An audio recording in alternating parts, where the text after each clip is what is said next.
milletçe vereceğimiz güzel bir cevapla bunlar gerekli olan cezayı alacaklardır.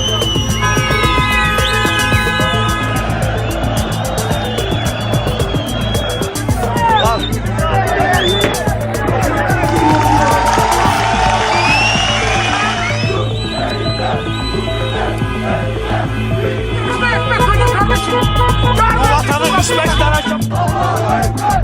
Ya Allah! Bismillah! Allahu Ekber! Ya Allah! Bismillah! Allahu Ekber! Ya Allah! Bismillah! Bismillah! Allahu Ekber! Ya Allah! Bismillah! Allahu Ekber! Ya Allah! Bismillah! President Recep Tayyip Erdogan says the perpetrators of an attempted military uprising in the country will, quote, pay for this in the harshest way. Erdogan's comments follow a night of chaos in Turkey. A bomb reportedly hit the country's parliamentary building, and gunfire and explosions have rocked Ankara and Istanbul. Several agencies report at least 42 people have been killed around the country. Military rebels took over multiple media outlets to announce they'd seized control from the government and were declaring martial law. Turkey's military has intervened several times to overthrow past regimes. Government officials have blamed a small faction within the military for the coup attempt and say they still have the country under control. Protesters flooded the streets at Erdogan's urging to denounce the attempted takeover. Erdogan has blamed the revolt on sympathizers of Fethullah Gulen, an exiled politician who challenged Erdogan's power several years ago. A group affiliated with Gulen has condemned the coup attempt. For Newsy, I'm Eugene Daniels.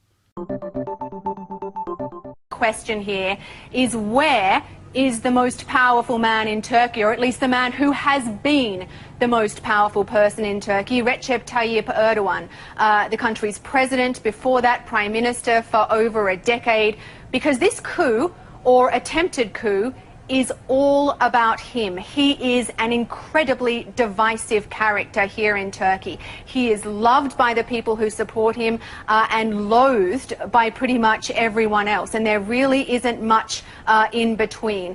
The military, the soldiers, the officers who are behind this coup or attempted coup are very clearly targeting him. The reason he's so divisive is that he has tried to make Turkey a more conservative, a more religious country during the time that he's been in power, and that hasn't gone down at all well with many Turks who want their country to be more of a Western-style liberal democracy. He spent enormous amounts of time and effort trying to curb the power of the military during his first few years in power, and the conventional wisdom was that he had managed to defang the military, that despite a long history of military coups in this country, it was unlikely that we would see another one.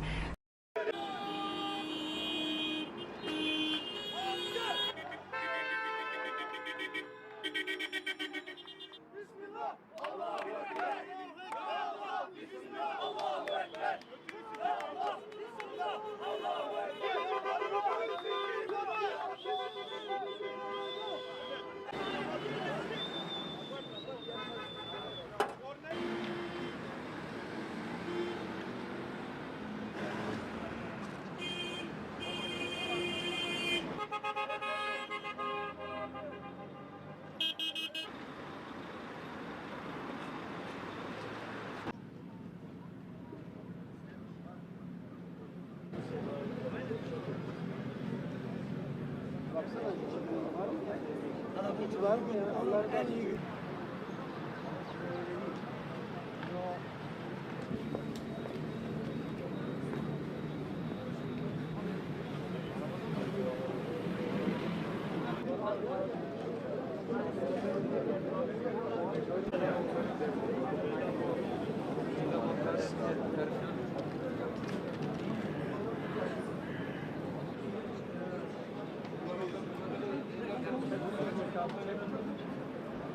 video mu, foto mu? Tamam. Bir şey konuşacağım. Evet. Buraya ilk gelen bizdik.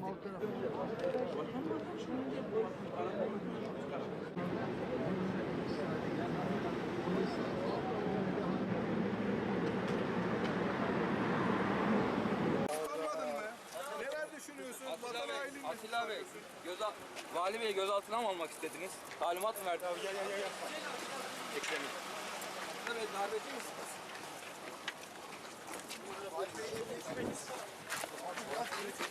Gel abi gel. Geri gel. Arkadaşlar biraz daha geri. Gel abi. Mesut abla girmesin. Girmesin ya.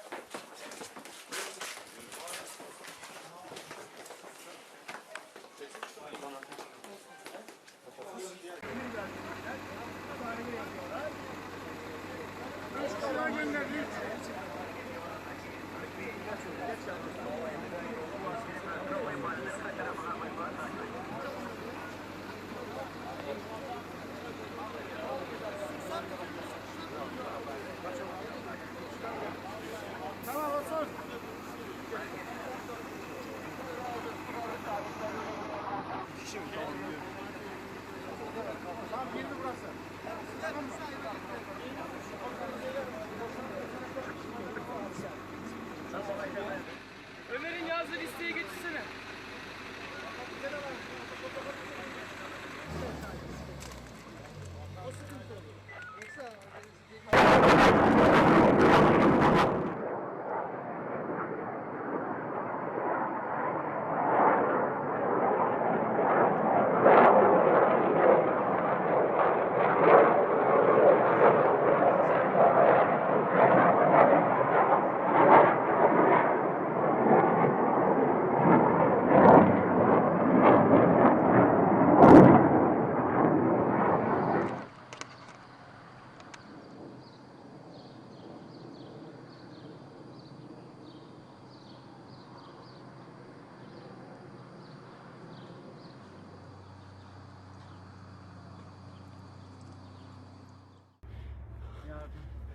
Dur ambulans gönderiyorum.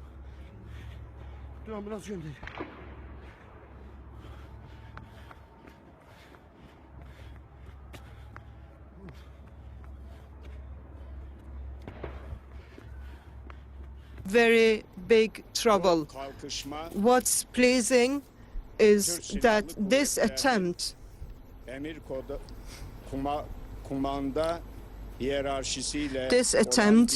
has not taken place through the hierarchy of our armed forces, but only a formation of parallel terror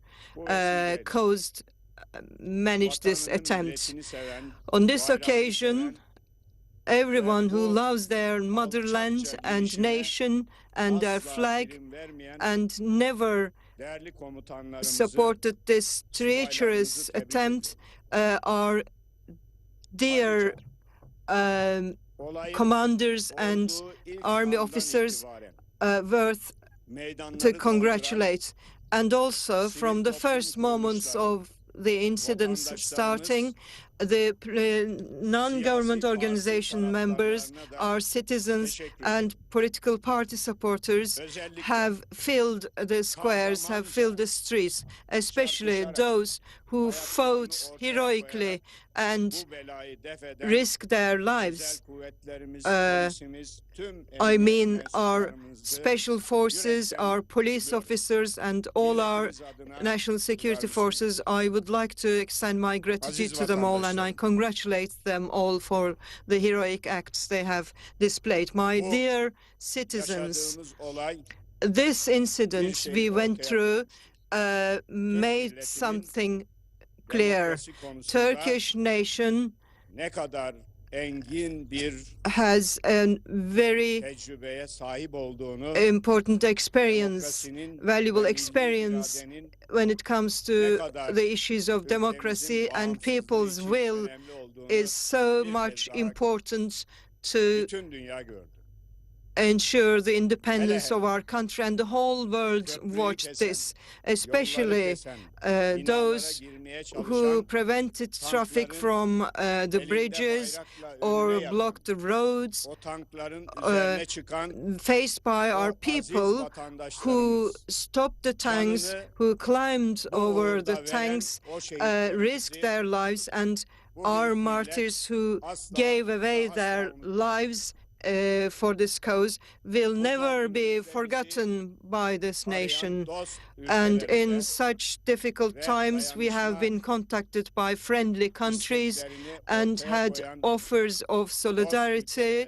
I would like to extend my thanks to those countries too.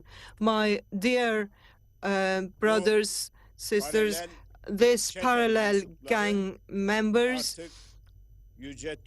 are now in the hands of the esteemed Turkish justice, and they will be punished in every way they deserve through this process.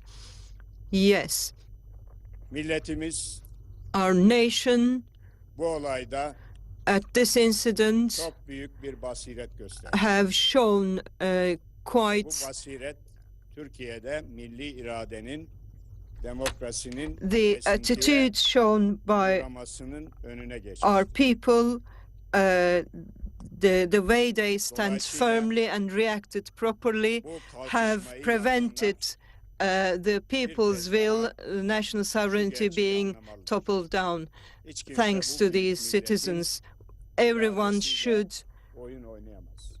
Hiç kimse bu büyük understand that milletin no one will be demokrasi able to aşkıyla, make a mess of the people's will. umuduyla asla ve asla boy ölçüşemez. They will never be able to Vatandaşlarımızın come over the willingness normal and hayata power dönmüş of our olması people.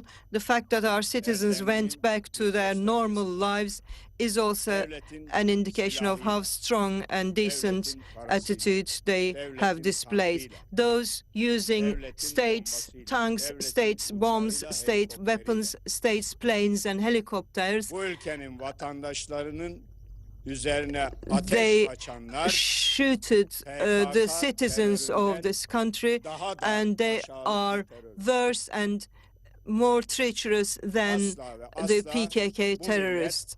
This hain nation çeteyi will unutmayacak. never ever forget about Bazı this dostlarımız bizim bu konudaki treacherous başından beri gösterdiğimiz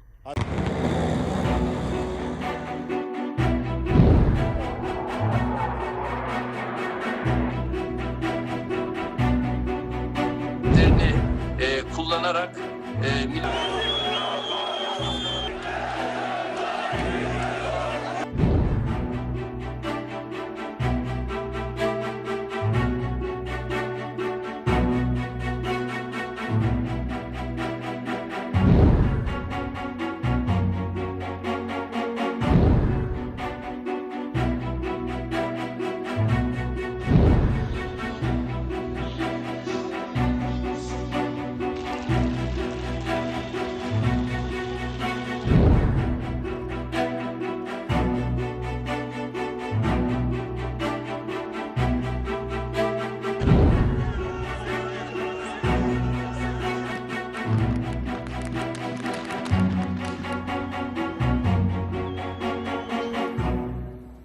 country's government.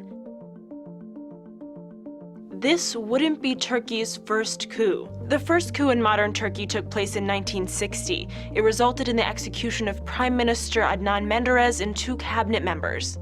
In 1971, a second coup came after mounting political and economic instability.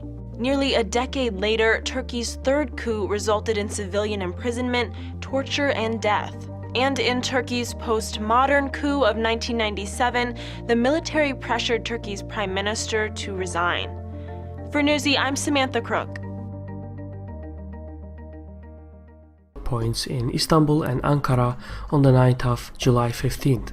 Tanks and armored vehicles have been seen nearby the military headquarters in Ankara, and an explosion has taken place at the Turkish Parliament building. In Istanbul, military blockades have been set up at the bridges of the Bosporus, and civilians trying to cross it have been fired upon. In both cities, gunfire and explosions have been reported, and witnesses have cited a fighter jet shooting down a helicopter. There are also reports of clashes between military units and police forces, and the coup leaders have imposed martial law. In defiance of this ongoing coup, Erdogan called upon citizens to come into the streets and protest.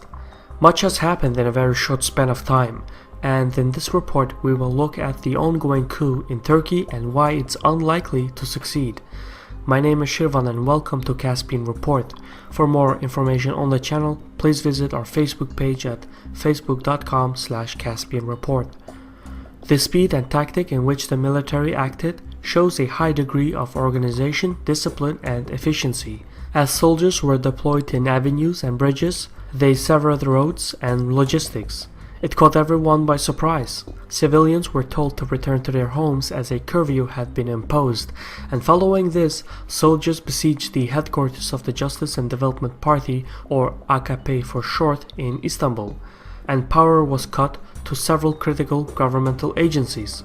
Some media offices were taken over by the soldiers, such as the public broadcasting channel TRT. In essence, the coup had all the classic tactics of a conspiracy. However, the element of surprise depends on timing. Erdogan, who has been last sighted in Istanbul's Atatürk airport, has called for protests against the military takeover. The call is working. Civilians and police forces are taking back strategic checkpoints and public squares in Ankara and Istanbul. At the moment, this counter-coup is still ongoing and the outcome is uncertain. However, there are reports that the leaders of the coup have been identified. Details are still sketchy, but Akar, the Chief of General Staff of the Turkish Armed Forces, is confirmed to be held hostage at the military headquarters in Ankara. Furthermore, General Dündar of the First Army mentioned on live TV that the Turkish army does not support the coup against the government of Erdogan. Meanwhile, the commander of the Third Army ordered the troops to return to their bases. Basically, a large portion of the military still remains loyal to the president. These statements also indicate that this is not a genuine military coup, at least not in a traditional sense. Rather, the plot is orchestrated by a small but highly organized segment of the military who are sympathizers of the powerful Gülen movement led by Fethullah Gülen. This obviously begs the question, who is Gülen and what does his organization stand for? Well, Gülen is a self-exiled scholar residing in the United States, and since the 1970s he has led the Gülen movement, also known as the Hizmet. This religious fraternity is driven by ideology and finances. It has a global network of about 1,000 private universities, of which the curriculum is based on a more tolerant and scientific form of Islam. Moreover, the Gülen movement has enormous influence in the media and commercial enterprises in Turkey, the Middle East, North Africa, and Central Asia. Gülen followers are mostly highly educated and well connected in the commercial, governmental, military, and judiciary systems throughout the region.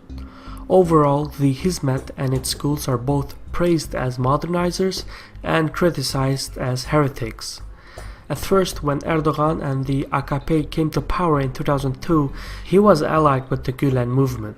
However, over the years, the political differences between Gülen and Erdogan grew and the two became opponents.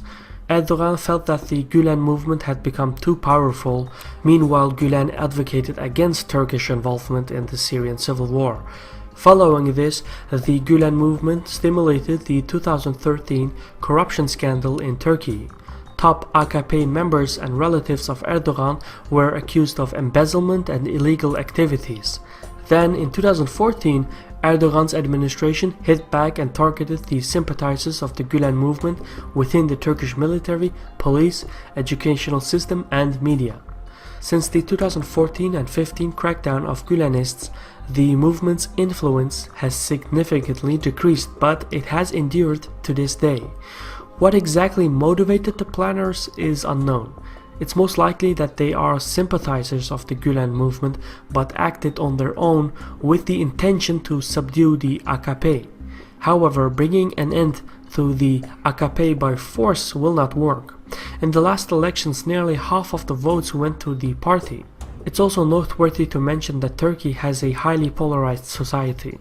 Just as the AKP cannot rule on its own, so too the opposition cannot enforce rule on its own. At the moment, there are two things that are missing in this coup that could lead to its ultimate failure. First, amid the chaos, a large segment of the military still refuses to take part in the takeover, meaning the organizers do not have the numbers. Any successful coup needs unity of force. In Turkey, unity among the leadership of the military is absent. Second, Erdogan's successful call to protest against the military takeover shows that he has popular support on his side. If the coup leaders cannot convince the people for public support, then in the long run, the military plot cannot succeed. The situation is still unfolding as we speak, and the tide of events can quickly change. For now, the most likely outcome is that the counter-coup will restore the government. This was a Caspian report by me, Shirvan. Special thanks to the following people on Patreon for all their support. And if you wish to support with the costs of the show, please visit our page at patreon.com/CaspianReport. Anyway, thank you for watching this, and take care, Saul.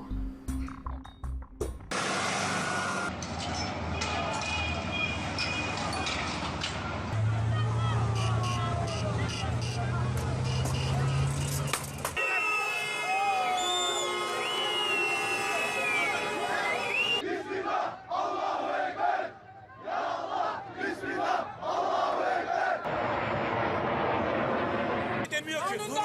Ben de eminim bak. Ben de aynı kökendenim.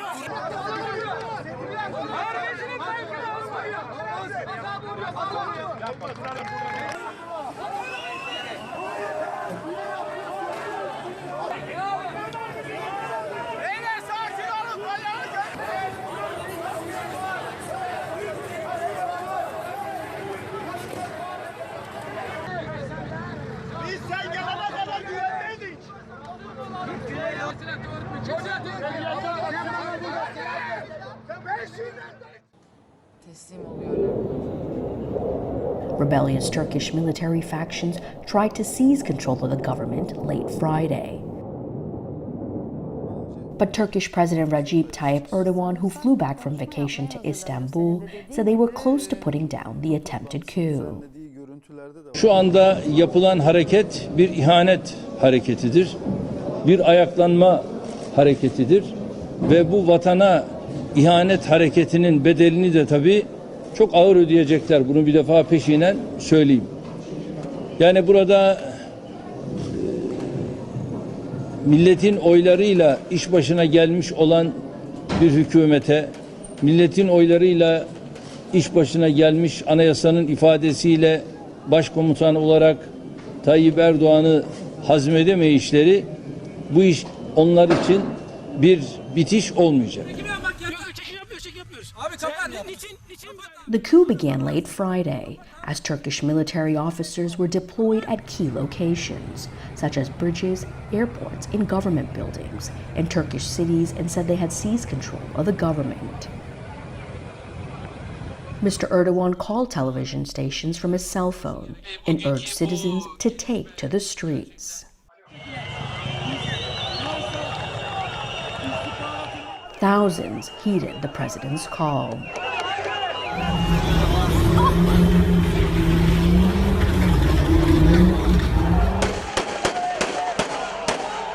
Large groups of people confronted the rebel factions. Here, they have taken over a tank.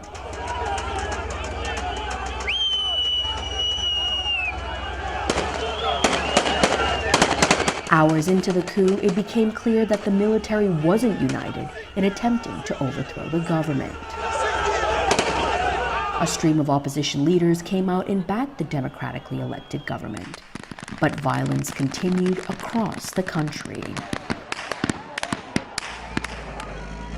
The violence has left hundreds dead and over 1,000 injured.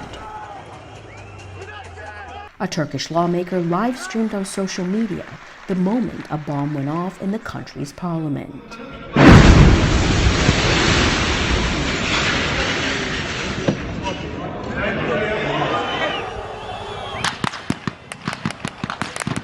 Rebel troops fired on civilians on the Bosphorus Bridge in Istanbul, killing at least 3. But by Saturday morning, the government said the situation was largely under control.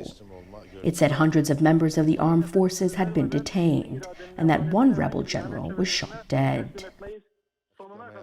Since securing a landslide election victory in 2002, Mr. Erdogan's Islamist-rooted Justice and Development Party placed an overhaul of the arch-secularist military at the cornerstone of government policy. Analysts suggested that the coup was likely led by a faction and could ultimately fizzle, paving the way for Mr. Erdogan to further cement his grip power. Because of one thing, the fight against ISIS. Turkey is a vital ally for the U.S. in that fight. It borders Syria and has given the U.S. access to some of its bases, allowing the U.S. to conduct more airstrikes against ISIS. Turkey's also started to really put resources in the fight. Until recently, Turkey seemed more focused on fighting Kurdish militant groups closer to its borders, but multiple terrorist attacks attributed to ISIS have shifted Turkey's priorities. So the attempted coup couldn't come at a worse time. Even if it fails, the military just beginning to ramp up the fight against ISIS would then have to expend vital resources to make sure another uprising can't happen again. And if he keeps his job, Turkey's president is likely to try to weaken the military's power to prevent any more challenges to his rule. Personnel purges will make the fight against ISIS tougher for both Turkey and the U.S. For Newsy, I'm Eugene Daniels.